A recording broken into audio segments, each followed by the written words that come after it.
નમસ્કાર વિદ્યાર્થી મિત્રો, દ્રવ્યના ઉષ્મીય ગુણધર્મોમાં આપણે રેખીય પ્રસરણ વાળો ભાગ પૂરો કરી નાખ્યો છે. હવે નવો ભાગ ચાલુ કરવાનો છે કેલરીમેટ્રી. અને કેલરીમેટ્રી ચાલુ કરતા પહેલા આપણે ચર્ચા કરવાની છે થર્મોમેટ્રીની. થર્મોમેટ્રી એટલે શું કે તાપમાનનું માપન. થર્મોમેટ્રી એટલે તાપમાનનું માપન. અને તાપમાન એટલે શું એ તમને આગળના વિડિયોમાં સમજાવ્યું છે કે કોઈ પણ વસ્તુ ગરમ છે કે ઠંડી છે એ આપણે ખબર પડી જાય અડાડીને, પણ કેટલી ઠંડી છે કે કેટલી ગરમ છે તો એનું માપન કરવા માટેનું જે વિજ્ઞાન છે એને કહેવાય થર્મોમેટ્રી. અને થર્મોમેટ્રીમાં શું આવે? થર્મોમીટર બનાવવાનું આવે. થર્મોમીટર કેવી રીતે બનાવવું એની ચર્ચા કરવાની છે. તો પહેલા કોઈ પણ વસ્તુ ગરમ છે કે ઠંડી ચેક કેવી રીતે કરવાની કે અડવાનું. એમાં જો આપણે બે વ્યક્તિ લઈ લઈએ, વ્યક્તિ A અને વ્યક્તિ B, બેને વસ્તુ અલગ અલગ રીતે ગરમ લાગી શકે ને. અમુકને એકદમ વસ્તુ ગરમ ખાવાનો શોખ હોય અને બીજાને ગરમ વસ્તુ સહન ન થતી હોય, તો શું થાય? એકને જે વસ્તુ ગરમ લાગે એ બીજાને એટલી જ ગરમ લાગે એવું જરૂરી નથી. એટલે આપણે કોઈ સ્પેસિફિક કે ચોક્કસ રાશિ લેવી પડશે. એ રાશિથી આપણે તાપમાનનું માપન કરશું. તો કેવી રાશિ લેવાની? તો જે રાશિનો ફેરફાર તાપમાનના ફેરફારના સમપ્રમાણમાં હોય, જે રાશિનો ફેરફાર તાપમાનના ફેરફારના સમપ્રમાણમાં હોય એવી જ રાશિનો ઉપયોગ કરીને આપણે થર્મોમેટ્રી અથવા થર્મોમીટર બનાવવાનું. ઉદાહરણ તરીકે બહુ ચોક્કસ લંબાઈ. બધાને ખબર છે લંબાઈ કેવી રીતે બદલે? તો લંબાઈનો ફેરફાર કેવો આવે? ડેલ્ટા ટી ના સમપ્રમાણમાં આવે કે નહીં? આલ્ફા એલ ડેલ્ટા ટી કરતા હતા. એટલે લંબાઈ જે છે એ એમાં લઈ શકાય. તો આપણે ડાયરેક્ટલી લંબાઈ લખો તો અહીંયા શું આવશે? પહેલું લંબાઈ. તો લંબાઈ આવે તો ક્ષેત્રફળ આવે. ક્ષેત્રફળ આવે અને કદ પણ આવે. કે આ ત્રણ રાશિ તો આપણે જોઈએ કે આ ત્રણ રાશિનો ફેરફાર એ તાપમાનના ફેરફારના સમપ્રમાણમાં છે. બીજી રાશિ કઈ આવે? તો આપણે જ્યારે વાયુનો ગતિવાદ જોશું એમાં એક સૂત્ર તો તમને ખબર છે, કેમિસ્ટ્રીમાં આવ્યું છે, PV nRT. આ કોના માટે? આદર્શ વાયુ માટે. હવે આદર્શ વાયુ માટે ધારો કે હું V અચળ કરી નાખું, આદર્શ વાયુ માટે V અચળ કરી નાખું તો P સમપ્રમાણમાં થઈ જાય T ના. એટલે કે જો તાપમાનમાં જેટલો ફેરફાર થાય એટલો ફેરફાર T માં થશે. તો P અથવા એમ કહી દો કે જો V અચળ હોય તો ડેલ્ટા P બરાબર ડેલ્ટા T થાય. અને જો P અચળ હોય તો ડેલ્ટા V સમપ્રમાણ બરાબર નહીં સમપ્રમાણમાં ડેલ્ટા T થશે. અહીંયા પણ સમપ્રમાણમાં. ફરીથી V અચળ હોય તો P નો ફેરફાર T ના ફેરફાર જેટલો થશે, કારણ કે બાકી બધું તો અચળ છે. અને જો P અચળ હોય તો V નો ફેરફાર T ના ફેરફાર જેવું થશે. એટલે અહીંયા શું લખવાનું કે આદર્શ વાયુમાં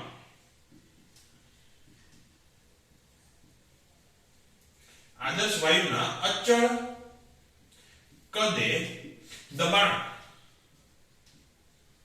અથવા ફરીથી આદર્શ વાયુમાં અચળ દબાણે કદ. અચળ કદે દબાણ માપો કે અચળ દબાણે કદ માપો, એનો પણ તમે થર્મોમીટર બનાવવા ઉપયોગ કરી શકો. બીજી એક રાશિ આવે વાહકનો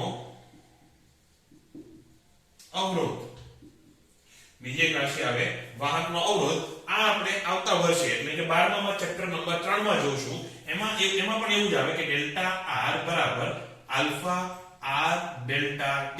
આવું સૂત્ર એનું થાય. જ્યાં આલ્ફા શું છે? હવે તાપ અચળાંક, પણ કોનો? અવરોધ. અને લંબાઈનો આવતો તો, કદનો આવતો તો, ક્ષેત્રફળનો આવતો તો, એવી રીતે આ અવરોધનો છે.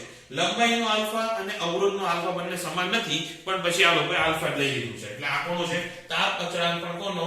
અવરોધનો. તો આ ડેલ્ટા R પણ થઈ જાય. એટલે તમે કોઈ તારનો અવરોધ માપીને પણ જોઈ શકો કે તાપમાનનો ફેરફાર કેટલો થાય છે. તો 6 રાશિનો ઉપયોગ આપણે થર્મોમીટર બનાવવા કરી શકાય. એમાંથી આપણે મોટા ભાગે શું ઉપયોગ કરીએ? તો કે પારાનું જે થર્મોમીટર આવે ને, આવું એક થર્મોમીટર બધાએ જોયું છે, એમાં તો કોઈને ડાઉટ નથી. એમાં શું હોય? અહીંયા આપણે પારો ભરેલો હોય અને અહીંયા એની લંબાઈ માપવાની હોય. કે જેમ જેમ તમે તાપમાન બદલો એમ એની લંબાઈ બદલાય. એટલે આ ખરેખર કયું છે? તો કે લંબાઈ ઉપર આધારિત થર્મોમીટર છે. અને મોટા ભાગે લંબાઈ ઉપર આધારિત થર્મોમીટર જ વપરાય. ક્ષેત્રફળ અને કદનો ઉપયોગ કરીને તમે થર્મોમીટર બનાવી શકો, પણ બનાવવાનું નહીં, મોટું પડી જાય. જો તમે લંબાઈ માપી શકતા હોય, ધારો કે હું આવું થર્મોમીટર બનાવું, એક ચોરસ છે, એમાં વચ્ચે કેન્દ્રમાં આપણે પારો ભરી દઉં અને જેમ જેમ ક્ષેત્રફળ વધે એમ એનું તાપમાન તમને ખબર પડે. પણ એવું લાંબુ શું કામ કરવું જોઈએ?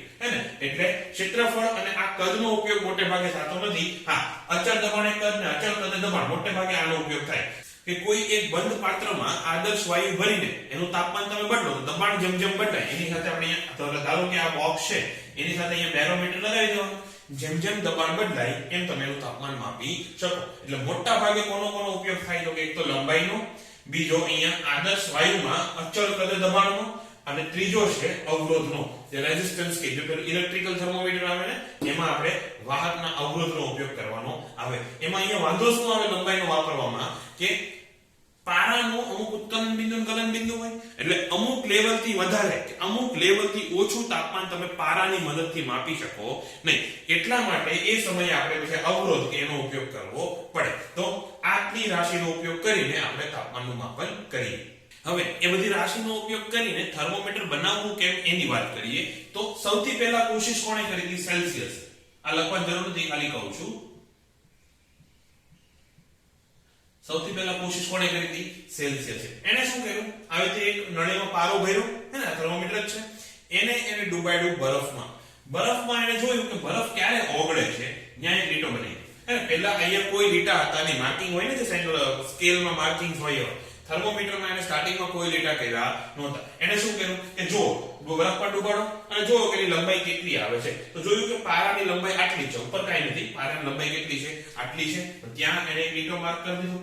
પછી એને બરફને ગરમ કર્યો, જોયું પાણી બન્યું. પાણીમાંથી જ્યારે વરાળ બનવાની ચાલુ થઈ, એટલે કે પાણી જ્યારે ઉકળવાનું ચાલુ કર્યું, ત્યારે જે લંબાઈ આવી એને બીજો લીટો કરી નાખ્યો.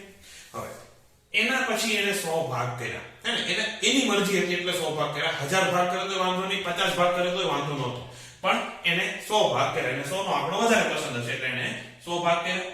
આવી રીતે એને 100 ભાગ કરી નાખ્યા અને આ બની ગઈ સેલ્સિયસની સ્કેલ. આવી રીતે એને સેલ્સિયસ તરીકે એને તાપમાન માપવાનું શરૂ કર્યું. આ વસ્તુ SI એકમમાં આપણે કેમ નથી વાપરતા? કારણ કે 0 થી નીચે તાપમાન છે. બીજું, તમે ધારો તો તમારા પોતાના નામની એક સ્કેલ બનાવી શકો. એ આપણે એક દાખલો લઈશું ત્યારે જોઈશું, હે ને. હું મારા નામની એક સ્કેલ બનાવીને બતાવીશ. પણ સેલ્સિયસે એને પોતાના નામની સ્કેલ બતાવી એટલે એને શું કીધું? Degree Celsius. પછી આવ્યો કેલ્વિન. ઓકે, બીજા ફેરનહીટ ને એ બધા તો હતા. ફેરનહીટ કદાચ આલ્કોહોલ લીધું હતું, કયું દ્રવ્ય લીધું ખબર નહીં, પણ એ કદાચ આલ્કોહોલ હતું. એમાં એને 2 ભાગ કર્યા અને એને 180 ભાગમાં કર્યું. મતલબ આલ્કોહોલ જ્યારે ઓગળી ગયું અથવા સોરી જ્યારે બરફ થઈ ગયું ત્યારે એને 0 કહી દીધું, અને જ્યારે ઉકળવા માંડ્યું ત્યારે એને 100 કહી દીધું, અને પછી એના 100 ભાગ કર્યા. અને એવી રીતે ફેરનહીટ સ્કેલનો જન્મ થયો. એ રીતે આપણે હમણાં આપણા નામની સ્કેલ બનાવશું. અત્યારે આટલું રાખીએ. અને એની પછી હવે કેલ્વિન. કેલ્વિને શું કર્યું તો કે નિરપેક્ષ સ્કેલ આપી, નિરપેક્ષ માપન આપ્યું. આ બધી વસ્તુઓ જે સાપેક્ષ છે, તમે બરફનો ઉપયોગ કર્યો ત્યારે ખબર પડી ને કે 0 ક્યાં લેવું ને 100 ક્યાં લેવું. પાણીનો ઉપયોગ કર્યો, બરફનો અને વરાળનો ઉપયોગ કર્યો ત્યારે ખબર પડી આપણે. એટલે હવે નિરપેક્ષ સ્કેલ લેવાની કે કોઈ પણ માટે સાચી થાય. એમાં એને શું કર્યું તો કે આદર્શ વાયુ લીધો. આ પ્રયોગ તમે પાછો કેમિસ્ટ્રીમાં ભણ્યા હશો. પ્રયોગ નતો પણ આ રીતે ગ્રાફ ભણ્યા હશો કે એક આદર્શ વાયુ લીધો, એમાં દબાણ એને અચળ રાખ્યું. એમાં શું કર્યું? દબાણ અચળ રાખ્યું. ધારો કે આ ડબ્બો છે, ઉપર એમ પિસ્ટન મૂકી દીધું અચળ દબાણ પર. હવે તાપમાન જેમ જેમ ઘટાડતો ગયો એમ એમ એને કદનું ફેરફાર માપન કર્યું, અથવા એને કદનું માપન કર્યું. તો ધારો કે આ કોઈ તાપમાન T1 એનું કદ આવ્યું V1, એટલે અહીંયા બિંદુ મૂક્યું. T2 તાપમાને એને કદ આટલું આવ્યું, એટલે અહીંયા બિંદુ મૂક્યું. એ રીતે જો એ પોઈન્ટ માર્ક કરતો ગયો તો એને આવી એક લીટી મળી. એટલે કે 0 સેલ્સિયસ, અહીંયા એને સેલ્સિયસ લીધું હતું પહેલા, કે 0 સેલ્સિયસ તાપમાને એની પાસે કંઈક કદ છે ને, એનો મતલબ હજી 0 થી આગળ જવું શક્ય છે. નેગેટિવમાં ટેમ્પરેચર માપવું શક્ય છે. કોના માટે? સેલ્સિયસ માટે. તો એને એવું કર્યું અને પાછળ લંબાવો. પાછળ લંબાવતા જુઓ તો કે એનું કદ એક્ઝેક્ટલી 0 ક્યારે થઈ જાય. એનું કદ આપણે એક્ઝેક્ટલી 0 કરવાનું છે. પછી એને બીજો કેસ લીધો. બીજા કેસમાં પણ જો વાંચ્યું તો એમાં પણ આવી કંઈક લાઈન બની. ત્રીજા કેસમાં પણ આવી કંઈક લાઈન બની. એનો મતલબ કોઈ પણ આદર્શ ગેસ લઈ લો, બધા જ આદર્શ ગેસ માટે 0 કદ ક્યારે થશે? એ આ સેમ તાપમાને થતું હતું, અને કેટલું હતું? -273. અને એક્ઝેક્ટલી લખું તો -273.15. ઓકે, આપણે મોસ્ટલી -200.273 લઈશું ડિગ્રી સેલ્સિયસ. એટલે આ શું થઈ ગયું? નિરપેક્ષ થઈ ગયું કે આ તાપમાન કોઈ પણ ગેસ માટે છે, કે કોઈ પણ ગેસ માટે -273.15 ડિગ્રી સેલ્સિયસ તાપમાને એનું કદ કેવું થઈ જશે? હંમેશા 0 થઈ જશે. અને આને એને શું કીધું કે 0 કેલ્વિન તાપમાન. હવે આપણો અહીંયા સેલ્સિયસ ભલે એનું 0 ન્યા રાખે, આપણે આપણું 0 અહીંયા રાખવું છે. પછી કાપા એને એટલા જ રાખ્યા કે પાણી જામે અને ઉકળે એની વચ્ચે એને 100 કાપા જ રાખ્યા. એટલે કે તાપમાનનો ફેરફાર સેલ્સિયસમાં, ડિગ્રી સેલ્સિયસ સોરી તાપમાનનો સેલ્સિયસમાં ફેરફાર એ એને કેલ્વિનના ફેરફાર જેટલો જ રાખ્યો. એટલે એક કાપાનું મૂલ્ય ન બદલ્યું. ફેરનહીટમાં એક કાપાનું મૂલ્ય બદલાય છે ને, એમાં પાણીના ઓગળવા અને જામવા વચ્ચે કેટલા કાપા હતા 180 એટલે એક કાપાનું મૂલ્ય ફેરનહીટમાં અને એક કાપાનું મૂલ્ય સેલ્સિયસમાં અલગ અલગ આવશે પણ એક કાપાનું મૂલ્ય કેલ્વિનમાં અને એક કાપાનું મૂલ્ય સેલ્સિયસમાં બંને કેવા આવશે સરખા જ આવશે તો એને શું કહી દીધું આને કહી દીધું એને 0 કેલ્વિન તાપમાન એટલે હવે કોઈ પણ તાપમાન માપશો 0 અહીંયાથી ચાલુ થશે આનાથી નેગેટિવ માં જવું શક્ય નથી ઈવન 0 કેલ્વિન લાવવું પણ શક્ય નથી ફરીથી કહું છું 0 કેલ્વિન તાપમાન શક્ય નથી એ આદર્શ કન્ડિશન માટે છે એટલે કે 0 કેલ્વિન તાપમાન કે 0 કદ કોઈ પણ ગેસનું શક્ય બને નહીં પણ આદર્શ કન્ડિશનમાં આદર્શ સ્થિતિમાં આપણે એને 0 કેલ્વિન ધારી લઈએ કે ગ્રાફને જો તમે પાછળ લંબાવો બધા અહીંયા મળતા હતા એટલે એને શું કીધું એને 0 કેલ્વિન તાપમાન અને આ બધા જ ગેસ માટે સરખું છે કોઈ પણ ગેસ લઈ લો કે -273 જ આવતું હતું એટલે આને આપણે પછી હવે નિરપેક્ષ તાપમાન કહી શકાય એ હવે બીજા કોઈ ઉપર આધાર નથી રાખતો અને કોઈ પણ દ્રવ્ય લઈ લો એના માટે 0 તો સરખું જ આવવાનું જ્યારે આ સેલ્સિયસ લઈ લો કે શું કર્યું હતું કે સેલ્સિયસે પાણી લીધું ઓલા ફેરનહીટે આલ્કોહોલ લીધું એટલે બધાનું અલગ અલગ વસ્તુ ઉપર આધાર રાખતું હતું તાપમાનનું માપન અહીંયા કોઈ પણ વસ્તુ ઉપર આધાર રાખશે નહીં તો હવે તાપમાનની કોઈ પણ રાશિ હોય સેલ્સિયસ હોય ફેરનહીટ હોય કેલ્વિન હોય બે રાશિ વચ્ચેનો સંબંધ કેવી રીતે સ્થાપિત કરવો કે પછી તમારી ઘરની બનાવેલી રાશિ હોય એ બધી રાશિ વચ્ચે સંબંધ કેવી રીતે સ્થાપિત કરવો એના માટે એક જ ઇક્વેશન યાદ રાખવાનું છે કે x આ શું છે આપેલું તાપમાન ચલો એવું લખીએ ચોખ્ખા શબ્દમાં લખીએ તો આપેલું તાપમાન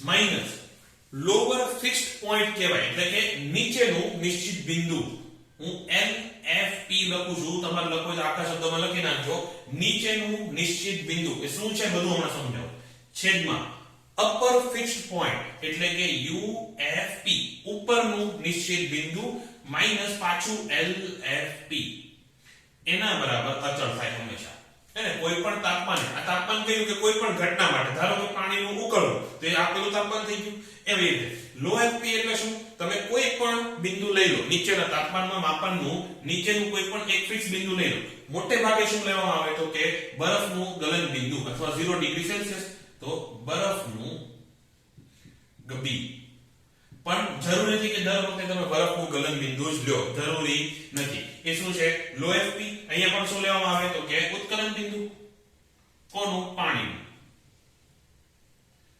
ઉત્કલન બિંદુ મોટે ભાગે UFP માં લેવામાં આવે પણ તમે કોઈ પણ બિંદુ લઈ શકો ફરીથી કહું છું એ જે LFP તો પાછું આ છે આપેલું તાપમાન કોઈ પણ લઈ શકો ધારો કે કોઈ ધાતુ છે એને ઓગળવાનું તમે તાપમાન એટલે કે ધાતુનું ગલન બિંદુ તમે માપતા હોય તો એ ધાતુ જ્યારે ઓગળે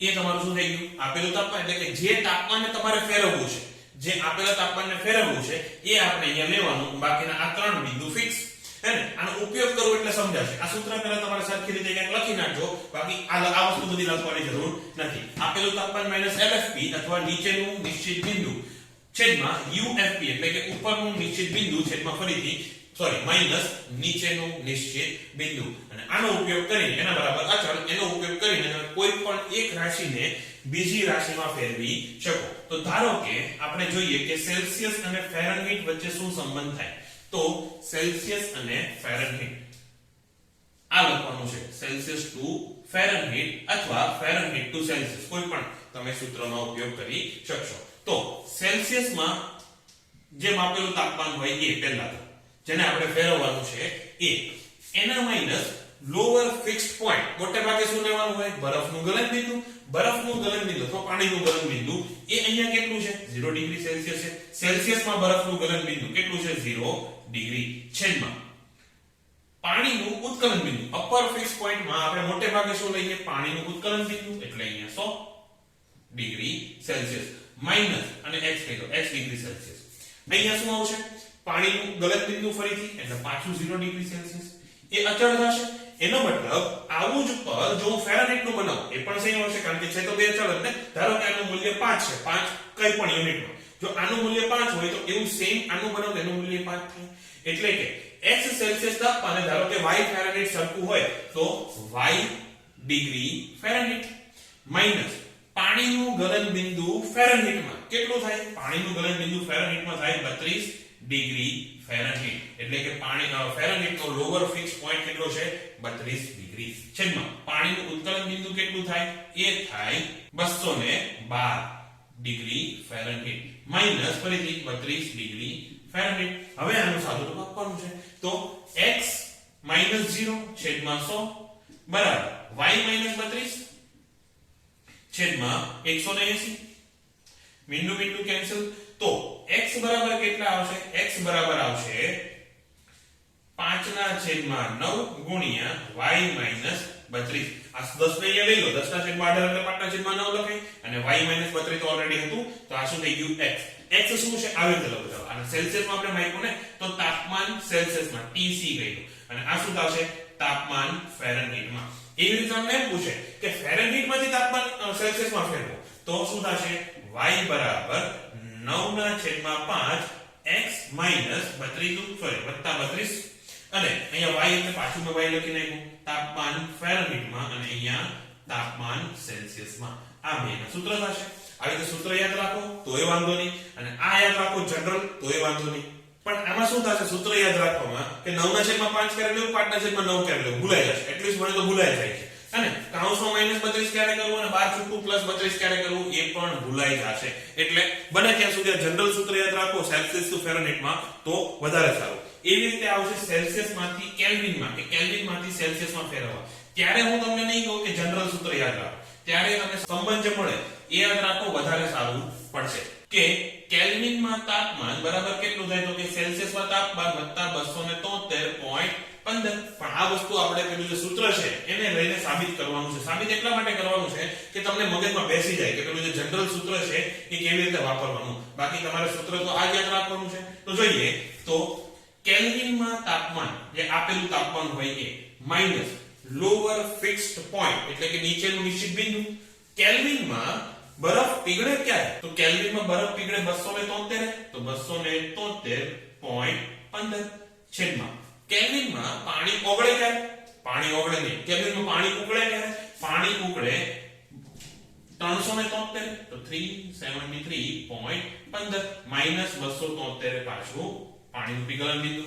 હવે એના બરાબર સેલ્સિયસ સેલ્સિયસમાં તો તમને ખબર છે TC - 0 છેદમાં 100 - 0 આમાં તો કોઈને ડાઉટ નથી. હવે આ કેટલું થઈ ગયું I 100 થઈ ગયું એટલે કે TK -273.15 છેદમાં 100 બરાબર TC ના છેદમાં 100 કેન્સલ 273 આ બાજુ લાવો તો આવી ગયો સૂત્ર TK બરાબર TC + 273.15. હવે નંબર 3 છે ફેરનહીટ માંથી કેલ્વિનમાં ફેરફાર. એ હું એ નથી કરવાનો તમારે હાથે કરવાનું છે. અહીંયા ખાલી હિન્ટ આપી દઉં છું બાકીનું સોલ્યુશન હાથે કરવાનું છે અને નીચે કોમેન્ટમાં આન્સર કરવાનો છે. બીજી એક વાત મેં તમને લોકોને પેલો આઈન્સ્ટાઈન વાળો ફોટો મૂક્યો તો એ તમને નીચે કોમેન્ટમાં લખવાનું કીધું. તમે લોકો WhatsAppમાં મને મેસેજ કરતા હતા ભાઈઓ અને ભાઈઓ કરતા વધારે બહેનો મોટા ભાગની બહેનોનો મેસેજ એમાં આવેલો. મેં તમને નીચે કોમેન્ટ સેક્શનમાં કરવાનું કીધું હતું એટલે એક સાથે અટેન્ડન્સ લેવાય. પેલું વાર લાગે WhatsAppમાં એક એકના મેસેજ ગોતવા પડે હે ને. કોમેન્ટમાં તમે અટેન્ડન્સ તમારી મેન્શન કરો અને જે લાઈવ ચેટનું કીધું તો શેનું કીધું હતું WhatsApp ચેટનું નહોતો કહેતો. યુટ્યુબમાં જ્યારે વિડિયો પ્રીમિયર થાય ત્યારે નીચે સાઈડમાં લાઈવ ચેટ આવે. લાઈવ ચેટ ન મળે તો ટેન્શન નહીં લેતા નીચે કોમેન્ટમાં કરી નાખો એ વધારે સારું પડશે. એટલે યા તો લાઈવ ચેટમાં કરો યા તો કોમેન્ટમાં કરો પણ YouTube એપ્લિકેશનમાં કરો હે ને WhatsAppમાં નહીં. ઓકે હવે પાછો અહીંયા તો ફેરનહીટમાંથી કેલ્વિનમાં ફેરવવા તો ફેરનહીટનું તાપમાન એટલે કે TF માઈનસ પાણી ઉકળે ક્યારે ફેરનહીટ માટે સોરી પાણી જામે ક્યારે ફેરનહીટ માટે તો કે 32 ડિગ્રી. ઓકે 32 એટલે લખો ડિગ્રી ફેરનહીટ નથી લખો 32 ડિગ્રી છેદમાં પાણી ઉકળે ક્યારે તો કે 212 માઈનસ પાણી પાછું જામે ક્યારે તો કે 32 એના બરાબર કેલ્વિનમાં શું થશે તો કે તાપમાન કેલ્વિનમાં માઈનસ 273.15 છેદમાં ચલો આપણે 273 જ રાખો 273 છેદમાં 373 માઈનસ 273 આ રીતે આવશે. બસ આ થઈ ગયું એનું સૂત્ર.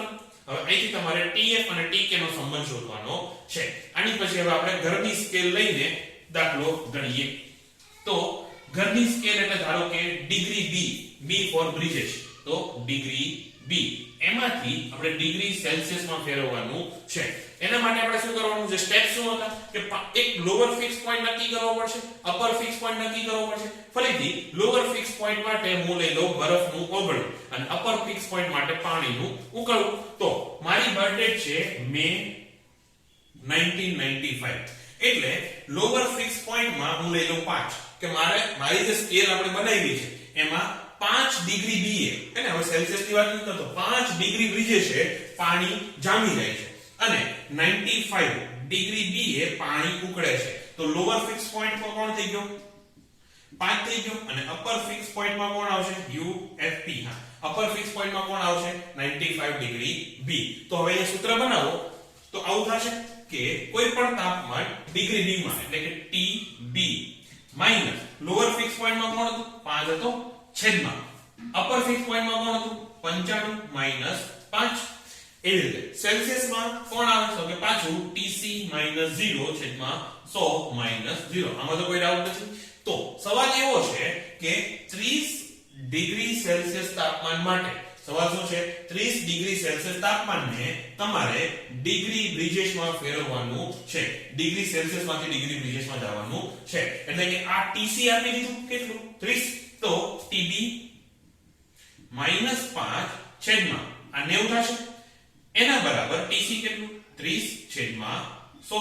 તો આ TB કેટલું થશે? TB થશે એક બિંદુ અહીંયા કેન્સલ, બિંદુ અહીંયા કેન્સલ, 9 × 27 વત્તા 5.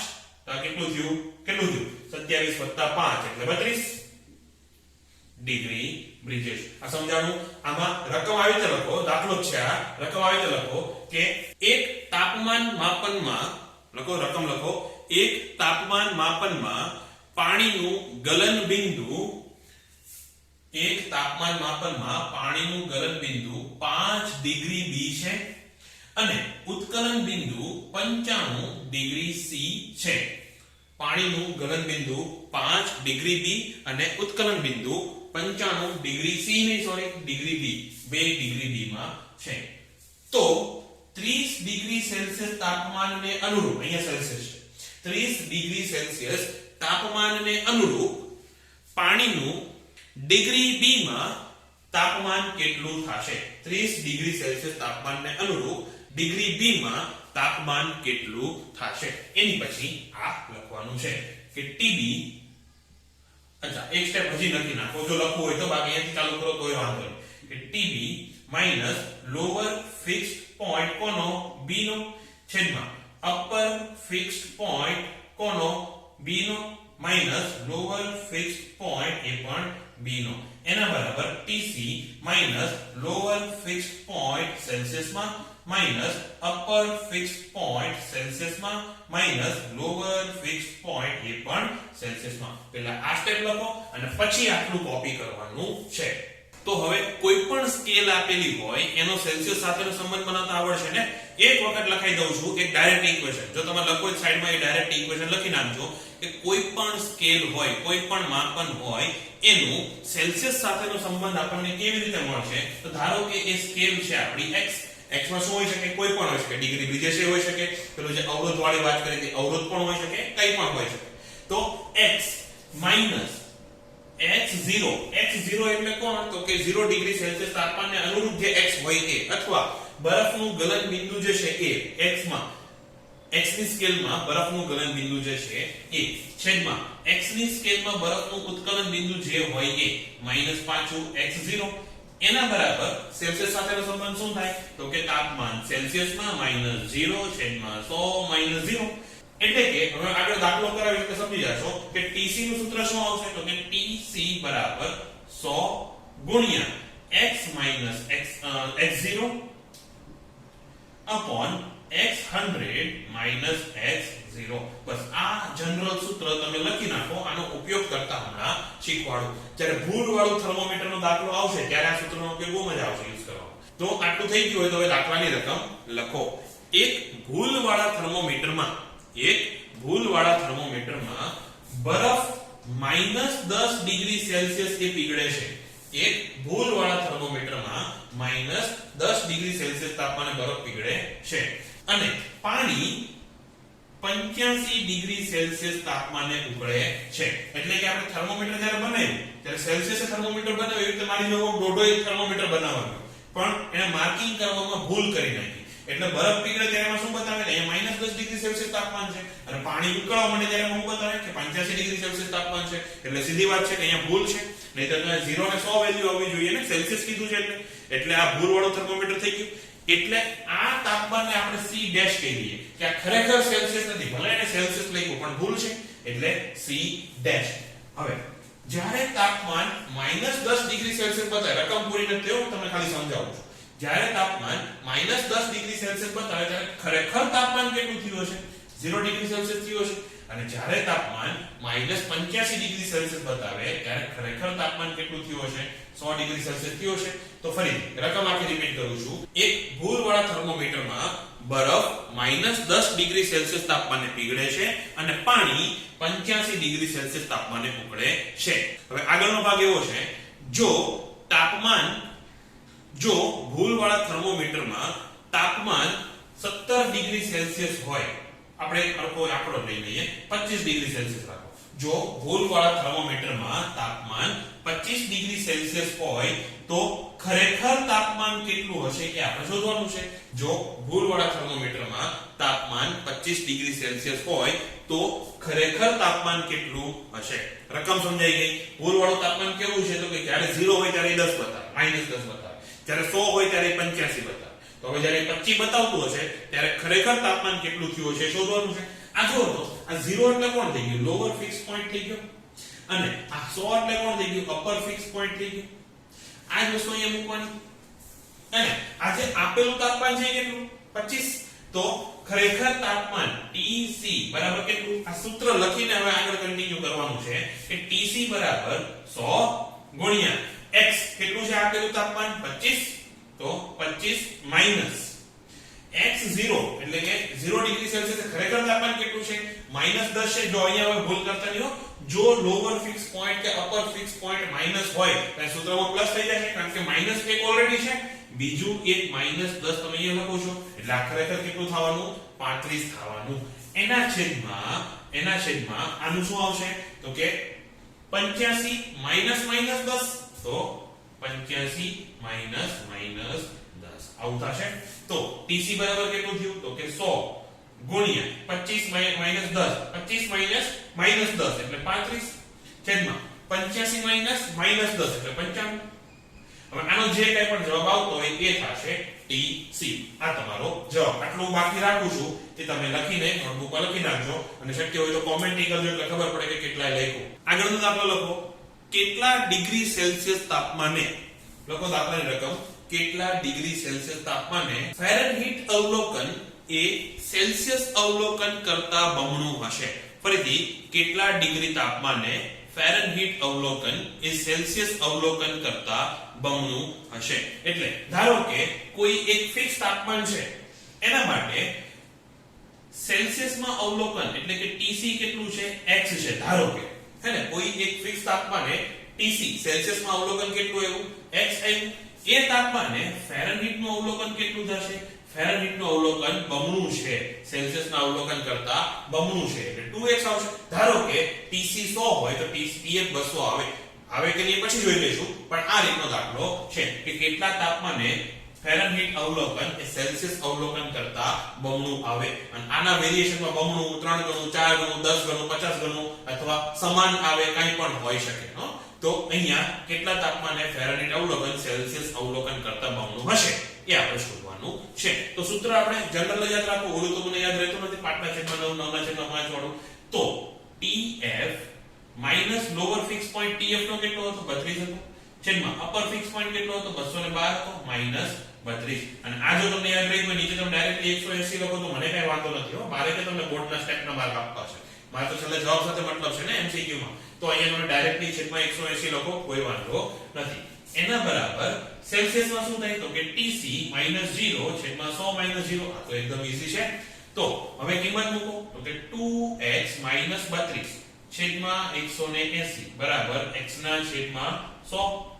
હવે ચોકડી ગુણાકાર કરો, અને આના આગળના સ્ટેપ હું લખતો નથી, ડાયરેક્ટલી કહું છું કે x બરાબર 160 આવશે હે ને x બરાબર કેટલું આવશે 160 એટલે શું કે 160 ડિગ્રી સેલ્સિયસ તાપમાન એટલે શું 160 ડિગ્રી સેલ્સિયસ તાપમાન બરાબર 320 ડિગ્રી ફેરનહીટ થાય અને આ સાચું છે હો આપણે જે પેલું કન્વર્ઝન નું સૂત્ર છે 9/5/9 વાળું એમાં જોઈ લેજો સેલ્સિયસ નું મૂલ્ય તમે 160 મૂકો તો ફેરનહીટ તમને 320 જવાબ આપશે એટલે જો અહીંયા સેલ્સિયસ નું ફેરનહીટ નું મૂલ્ય સેલ્સિયસ ના મૂલ્ય કરતા બમણું છે એટલે અહીંયા x બરાબર 60 હોય એટલે કે અહીંયા tc બરાબર કેટલું આવે 160 60 નહીં 160 અને tf બરાબર કેટલું આવશે 320 ડિગ્રી ફેરનહીટ અને અહીંયા સેલ્સિયસ તો આવી રીતે દાખલો પૂછાય કે ક્યારે 2 ગણું થાય ક્યારે 3 ગણું થાય એવું પણ પૂછે કે ક્યારે સેલ્સિયસ 2 ગણું થશે હે ને કંઈ પણ પૂછી શકે અને એનો દાખલો તમને ગણતા આવડવું જોઈએ હવે આગળનો દાખલો લખો અજ્ઞાત સ્કેલ x પર પાણી -60 ડિગ્રી x પર ઉકળે છે એટલે કે અજ્ઞાત સ્કેલ છે ધારો કે હવે હું નવી સ્કેલ કહી દઉં v હે ને x રહેવા દો v રાખો v for બેક્ટેરિયા તમારી સરનેમ લખ્યું હોય તોય વાંધો નહીં હા તમારી સરનેમ c થી કે k થી ચાલુ ન થવી જોઈએ કારણ કે c માટે સેલ્સિયસ છે k માટે કેલ્વિન છે અને f માટે ફેરનહીટ છે બાકી તમે તમારી સરનેમ રાખો નામ રાખો કાઈ વાંધો નહીં તો ફરીથી અજ્ઞાત સ્કેલ v પર પાણી -60 ડિગ્રી v પર એટલે કે -60 ડિગ્રી v એ શું થઈ ગયું અહીંયા લખું લોઅર ફિક્સ પોઈન્ટ થઈ ગયું નહીં અપર ફિક્સ પોઈન્ટ હશે તો એક મિનિટ પાણી ઉકળે છે અપર ફિક્સ પોઈન્ટ થઈ ગયો પાછું એકવાર બોલું થોડા લોચા લાગી ગયા કે અજ્ઞાત સ્કેલ v પર પાણી -60 ડિગ્રી v પર ઉકળે છે એટલે ઉકળે ક્યારે અપર ફિક્સ પોઈન્ટ પર આવશે ને અને -180 ડિગ્રી v એટલે કે -180 ડિગ્રી v પર ઠરે એટલે બરફ બની જાય છે એટલે આ શું થઈ ગયું લોઅર ફિક્સ પોઈન્ટ થઈ ગયો હે ને તો સવાલ એવો છે કે 350 કેલ્વિન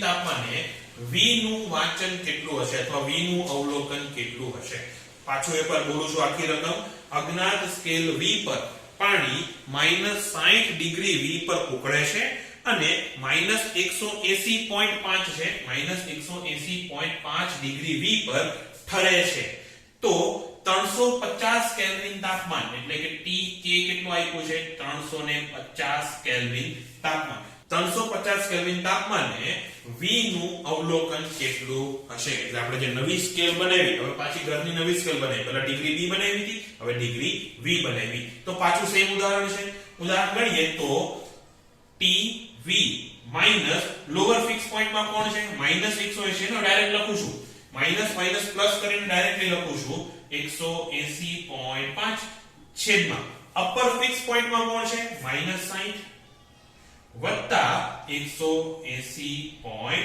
પાછો અહીંયા પોઈન્ટ ઉપર હુકમ કરી દીધા નીચે આવશે તો t ની -180.5 છેદમાં -60 -180.5 એના બરાબર કેલ્વિન માં કોણ તો કે tk -273 છેદમાં 373 -273 હવે આનું જો તમે સોલ્વ કરશો તો જવાબ ડાયરેક્ટલી કહું છું કે tv બરાબર કેટલો આવશે -87.6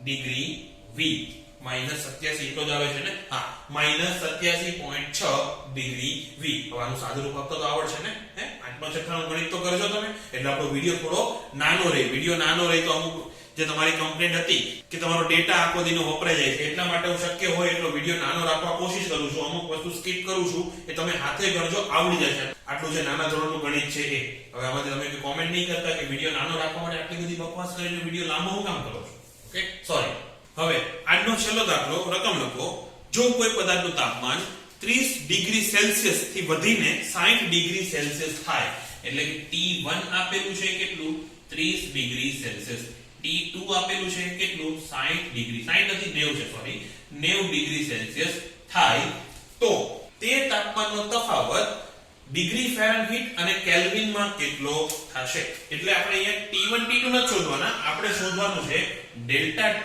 ફેરનહીટ માં કેટલું થાય અને ડેલ્ટા T કેલ્વિન માં કેટલું થાય હવે તો અહીંયા છે ને T ડેલ્ટા TF બરાબર ડેલ્ટા T કેલ્વિન ગુણ્યા 9/5 વત્તા 32 આવું કરવાની આ ઇક્વેશન રોંગ હોય છે લો 5/9 - 32 વાળું પણ હોઈ શકે અને 32 નું 5 રીજન થઈ ગયું હા, તો આ સૂત્ર અહીંયા વાપરવાનું નહીં, તફાવત શોધવાનો છે.